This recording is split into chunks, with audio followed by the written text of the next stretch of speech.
안과 의사인 히라마츠입니다. 오늘은 눈에 좋은 식사가 어떤 것인지에 대해 이야기해 보려고 합니다. 눈에 좋은 식사, 예를 들어 요거트를 먹는 것이 좋다거나 커피가 좋다는 것처럼 각각의 식재료에 대해 이야기해 왔지만 전체를 정리한 연구가 2024년 12월에 발표됩니다. 그에 대해 여러분과 공유하고 눈에 좋은 음식과 나쁜 음식에 대한 구체적인 영양소 등을 정리한 자료가 있으니 소개할 수 있으면 좋겠습니다. 이번 연구는 2024년에 발표된 연구로 녹내장과 식이섭취 범위 검토라는 논문입니다.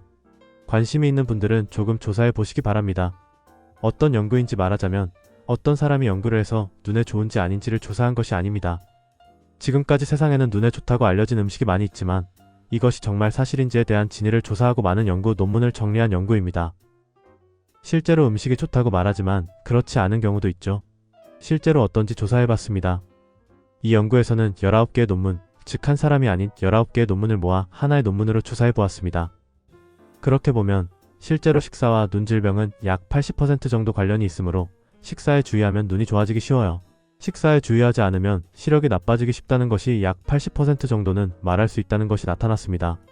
식사는 눈과 관계가 없다고 생각하는 사람도 있고 안과에 가도 그것은 관계가 없다고 말하는 경우도 있을 것이라고 생각하지만 실제로 이러한 연구 결과가 나왔습니다. 그렇다고 추치의를 비난하지 마세요. 거기서 문제가 생기면 좋지 않으니까요. 그렇다면 어떤 식사가 좋은지에 대해 이야기해 보겠습니다. 식사에 대해 말하자면 가장 중요하고 기본적인 것은 3대 영양소입니다. 3대 영양소는 PFC, 단백질, 프로틴, 지방, 팻, 탄수화물, 카보하이드레이트이며 이 세 가지의 균형이 중요합니다. 물론 특별한 다이어트로 지방, 팻을 0에 가깝게 하거나 탄수화물, 카보하이드레이트 빼는 다이어트도 있지만 보통은 그런 다이어트를 하지 않고 일반적으로 식사를 한다고 생각합니다. 이 연구에서는 균형이 어떻게 되는지에 대해서도 조사되었습니다. 결론적으로 지방이 많은 식사를 하게 되면 눈이 나빠지기 쉬운 것으로 나타났습니다. 지방이란 무엇을 의미하는지에 대해 말하자면 예를 들어 고기에 붙어있는 지방 등이 대표적인 지방입니다. 그렇다고 해도 고기를 너무 많이 먹어서 지방을 과다 섭취하는 것은 쉽지 않습니다. 물론 그런 분들도 계시지만 그보다 더 많은 것은 식사에 사용되는 지방, 즉 가공된 지방이 많다는 것입니다. 예를 들어 감자칩이나 프라이드 포테이토와 같은 기본적으로 탄수화물이라고 생각합니다. 일명 감자는 탄수화물 외에도 지방과 단백질을 포함하고 있지만 탄수화물이 주식으로서 주요하다고 해외에서 자주 언급됩니다. 감자는 그것을 튀겨서 만들어집니다. 튀기기 때문에 고칼로리가 되어 배에 쌓이고 반대로 지방을 너무 많이 섭취하게 됩니다. 또한 식사 중에 구워 먹는 것과 끓여 먹는 것 중 어느 쪽이 더 좋은지에 대해 말하자면 구워 먹는 것보다 끓여 먹는 것이 더 좋습니다. 그것은 고기뿐만 아니라 생선이나 채소 같은 것도 포함된다고 생각해주세요. 그 이유는 기름을 사용하지 않는 조리 방법도 있지만 구울 때는 어쩔 수 없이 기름을 사용하는 경우가 많기 때문입니다. 한편으로 끓이거나 삶을 때 기름을 적극적으로 사용하는 경우는 많지 않기 때문에 이쪽이 지방이 적고 좋다. 물론 그 외에도 AGS라고 하여 불에 올려서 타게 되면 좋지 않고 노화를 촉진한다고도 알려져 있기 때문에 굽는 것보다는 끓이거나 찌는 조리 방법이 기본적인 식재료로서의 먹는 방법으로는 좋다. 물론 굽는 것이 나쁘다는 것은 아니고 저도 먹습니다. 하지만 어느 쪽이 더 좋을지 고민된다면 그렇게 생각해주세요. 이것이 기본이자 기초가 됩니다. 지방, 단백질, 탄수화물로 말하자면 지방을 조금 줄이는 것이 좋습니다. 그에 따라 탄수화물과 단백질 중 어떤 것을 섭취하는 것이 좋냐면 단백질을 의식적으로 섭취하는 것이 좋습니다. 그 이유는 단백질을 쉽게 빼먹거나 적극적으로 섭취하기 어려운 경우가 많기 때문입니다. 하나의 이유는 조금 무겁고 소화하기 어려운 느낌이 들기 때문입니다. 고기나 생선이 예를 들어 쌀이나 빵에 비해 조금 더 무겁게 느껴진다고 생각합니다. 그래서 섭취가 조금 느슨해지기 쉬운 점이 있습니다. 게다가 비용이 조금 더 비쌉니다. 즉 빵 같은 것이 고기보다 더 저렴합니다. 탄수화물에 비해 단백질의 가격이 조금 더 비싸지는 경향이 있으므로 물론 가격을 조절하면서 단백질을 섭취하는 것이 3대 영양소의 기본이라고 생각하시면 좋을 것 같습니다. 그렇다면 어느 정도의 균형을 맞추는 것이 좋을까요?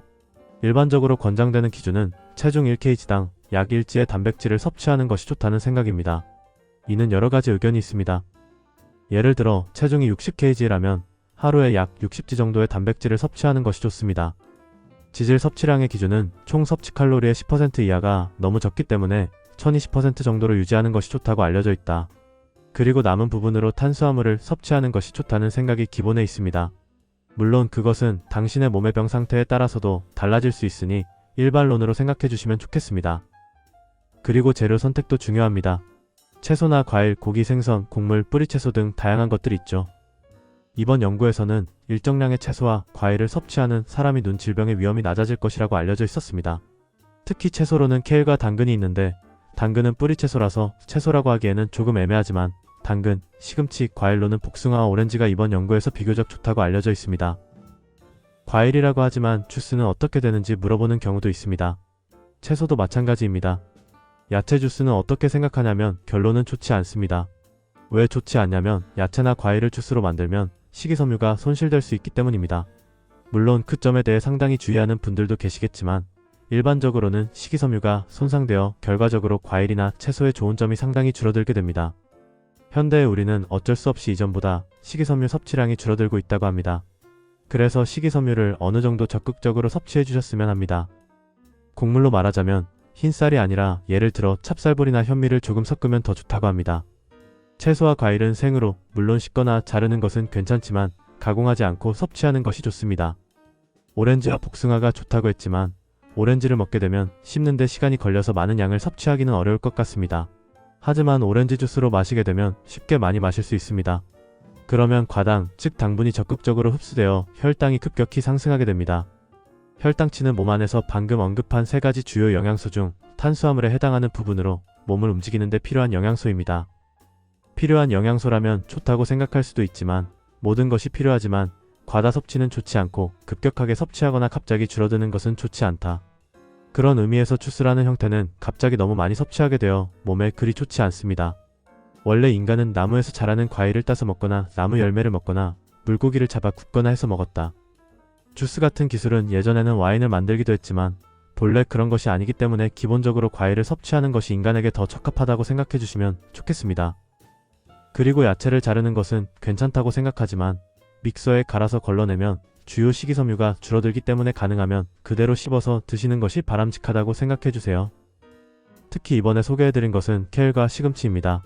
나중에 나올 내용이지만 루테인이라는 매우 안과 세계에서 주목받고 있는 영양소가 포함되어 있습니다. 그래서 케일이나 시금치는 섭취하기 쉽습니다. 물론 옥살산 같은 여러가지 문제가 있어서 요로 결석이나 요관 결석이 생기기 쉬운 사람은 조금 주의가 필요하지만 그렇지 않은 경우에는 비교적 섭취하기 쉽다. 당근으로 말하자면 비타민 A 같은 것이 섭취하기 쉬워서 눈에 효과가 있다고 자주 알려져 있습니다. 해외에서는 눈에 좋은 음식으로 블루베리보다는 당근의 이미지가 있습니다. 일본은 블루베리의 이미지가 있지만요. 둘 다 솔직히 적당합니다. 이번 연구는 일본인 실명의 주요 원인인 녹내장에 관한 것입니다. 녹내장은 중앙이 잘 보이지 않게 되고 점점 시야, 즉 보이는 범위가 결핍되는 병인데 중앙이 보이지 않게 되면 시력이 떨어지게 됩니다. 시력을 떨어뜨리지 않기 위해서는 녹황색 채소가 특히 중요합니다. 그렇다면 왜 녹황색 채소가 시력을 유지하는 데 중요한 걸까요? 야채가 건강해 보인다고 생각할 수도 있지만 그것은 반은 맞지만 조금 다릅니다. 확실히 건강해 보이고 일반적으로 채소가 건강에 좋다고 알려져 있지만 채소는 광합성을 통해 빛을 사용하여 에너지를 만들어냅니다. 다르게 말하면 빛에 강하다는 것입니다. 빛을 잘 조절할 수 있다고 하는 것이 좋겠네요. 인간의 몸의 장기는 본래 빛이 들어오는 것이 아닙니다. 예를 들어 폐나 심장, 신장, 방광에는 직접적으로 빛이 닿지 않습니다. 빛이 닿으면 그곳이 손상되기 때문입니다. 예를 들어 햇볕에 타면 그곳에 주름이나 반점이 생길 수 있다고 생각합니다. 인간뿐만 아니라 건물도 햇볕에 타는 자국이 있는 곳이 더 열화됩니다. 즉 빛은 피해를 줄 수 있는 것입니다. 그렇다면 그것에 대응하기 위해서는 어떻게 해야 할까요? 빛을 받지 않도록 하거나 자외선을 피하는 것은 물론 중요합니다. 그것은 그렇게 해주세요. 하지만 그 위에서 평소에 피해를 제거할 수 있는 메커니즘을 가진 것이 더 좋습니다. 그러므로 물론 자외선을 피하고 깊은 모자를 쓰거나 선글라스를 착용하는 것이 중요합니다. 중요한 것 외에도 손상을 제거하는 것이 바로 녹황색 채소를 섭취하는 것입니다. 야채는 이른바 빛에 대한 저항력, 즉 항산화력이라고도 하는데 그것이 매우 뛰어나기 때문에 좋다고 알려져 있습니다. 그러면 전체적으로 지방을 과도하게 섭취하지 않고 단백질을 의식적으로 섭취하며 채소와 과일을 섭취하는 것이 좋습니다. 특히 녹황색 채소가 좋습니다.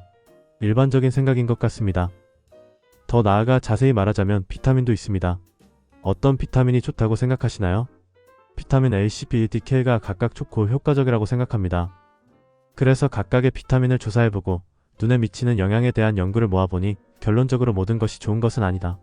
하나의 결론으로 나온 것은 비타민 O와 비타민 C가 중요하다는 것입니다.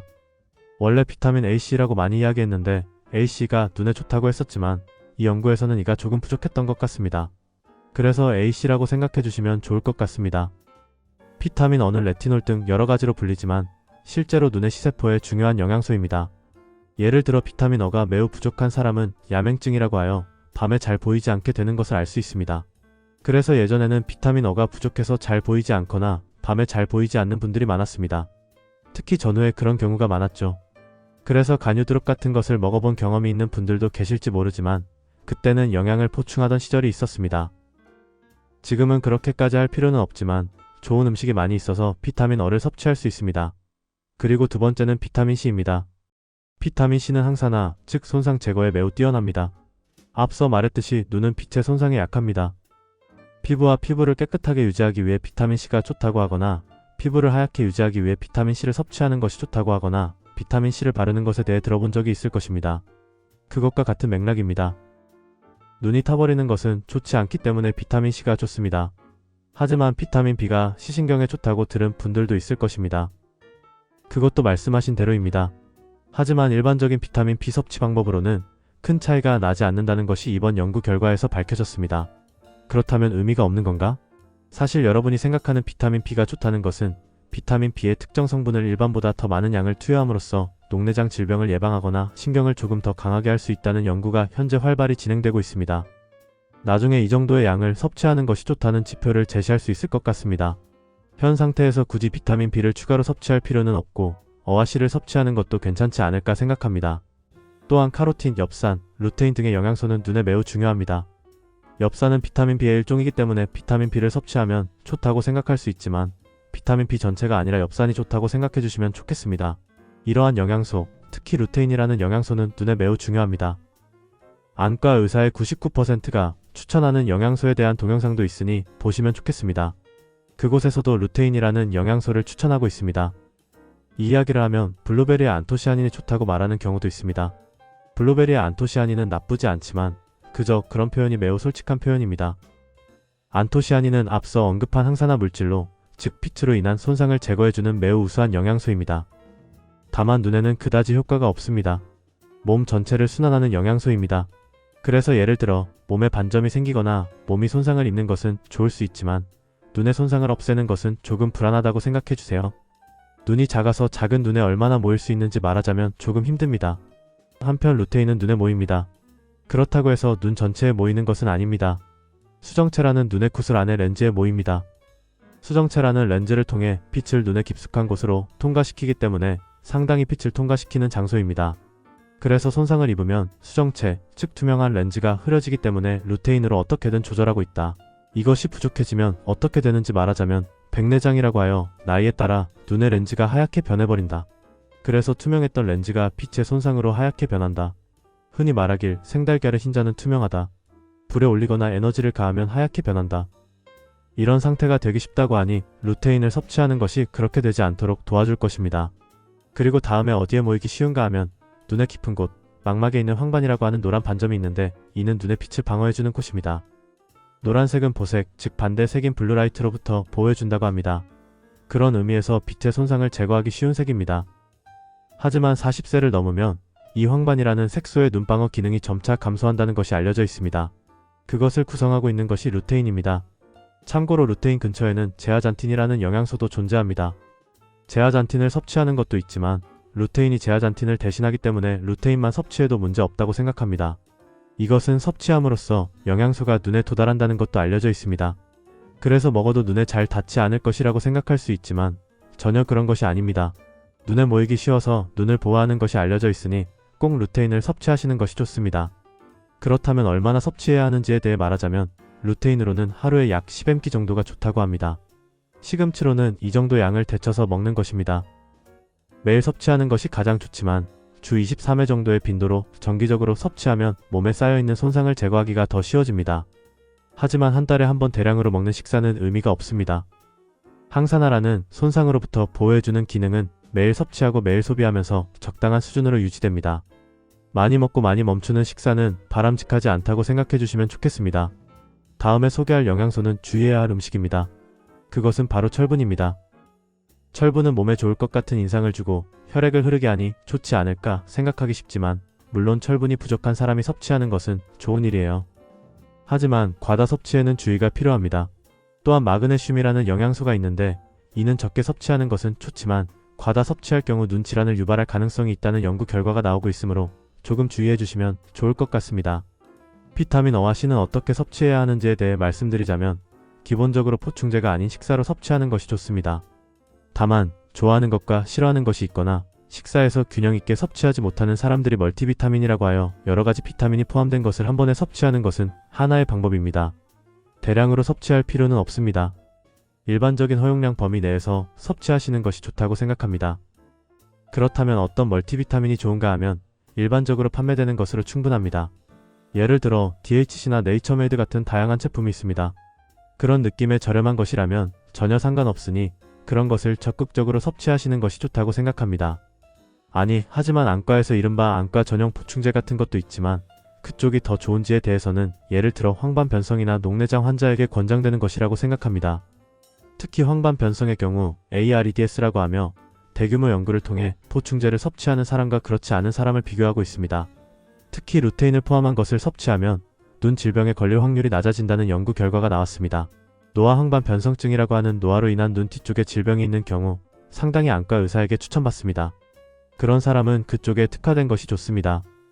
하지만 그런 사람이 아닌 경우 예를 들어 녹내장이나 백내장 같은 사람에게는 멀티비타민도 괜찮습니다. 하지만 백내장이나 녹내장도 안과에서 추천될 수 있지만 솔직히 말해서 백내장이나 녹내장용 보충제가 있지만 데이터에 정확성이 없다. 다소 의심스러워하세요. 그래서 섭취하는 것이 나쁘다는 것은 아니지만 가격이 꽤 비싸기 때문에 가격이 비싸다고 느낀다면 멀티비타민 같은 것을 섭취하는 것도 좋다고 개인적으로 생각합니다. 참고해주세요. 오늘 이야기를 요약하자면 정말 일반적인 영양에 대한 이야기로 귀결되지만 몸의 균형을 고려하여 PFC의 균형을 맞추도록 합시다. 어디에 지나치게 특화되는 것도 좋지 않습니다. 그리고 채소와 과일을 섭취합시다. 특히 채소를 충분히 섭취하는 것이 좋습니다. 또한 비타민을 균형 있게 어느 정도 섭취해 나갑시다. 과다 섭취는 좋지 않습니다. 철분이나 마그네슘도 조금 주의해주세요. 보통이라고 하면 보통이긴 한데 그것을 확실히 연구를 통해 확인하고 하나의 정리로 여러분께 제시할 수 있으면 좋겠습니다. 물론 더 세부적인 사항으로는 식사의 순서를 어떻게 해야 하는지 흔히 베지 퍼스트 같은 이야기를 많이 듣습니다.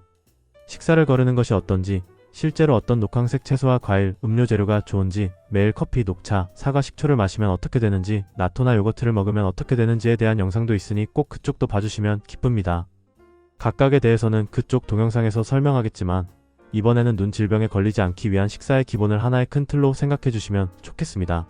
특히 이번 연구에서 중요한 것은 식사가 눈 질병과 관련이 있다는 것을 비교적 확실하게 보여주었다는 점입니다. 그렇다고 해도 안과 의사에게 식사 지도나 먹어도 좋은 음식에 대해 물어보면 대개 별로 관심이 없는 의사들이 많다. 자신이 조사하거나 저나 다른 동영상, 인터넷 등을 통해 제대로 된 논문이나 데이터에 기반한 정보를 보시는 것이 좋다고 생각합니다. 이런 식으로 다양한 정보를 업로드하고 있습니다. 이번 것은 흥미롭지만 다음 동영상은 흥미가 없다고 생각하고 보지 않으면 꽤 동영상이 표시되지 않게 됩니다. 그러므로 채널 구독뿐만 아니라 벨 마크를 눌러주시면 관심 있는 영상을 잊지 않고 볼 수 있습니다. 이 채널뿐만 아니라 서브 채널에서도 간단한 것들을 설명하고 있어요. 예를 들어 목욕할 때 하면 좋은 것들이나 롤러코스터를 타도 되는지 같은 정말 사소한 것들에 대해서도 답변하고 있으니 꼭 그쪽도 등록해 주시면 좋겠습니다. 앞으로도 잘 부탁드립니다.